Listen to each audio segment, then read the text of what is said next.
এত আশা নিয়ে আমরা তাদেরকে ধরলাম, মানে হতাশ, কি বলা যেতে পারে, তারা হতাশ হয়েছে আর কি। এখানে মামলা যেটা পায়, মামলা ধারা অবশ্যই দুর্বল না।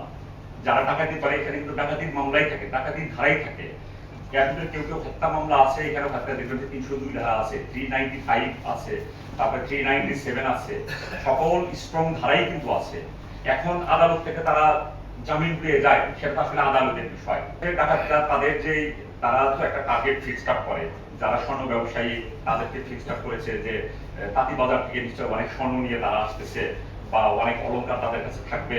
কিন্তু আলটিমেটলি তো এই ক্ষেত্রে ভিকটিম নয়, তারা তো কিছু ডাইস কিনবে, তারা অলংকার তৈরি করবে। কাজে তাদের কাছে কিন্তু স্বর্ণালংকার ছিল না, তাদের কাছে ইউ ছিল না।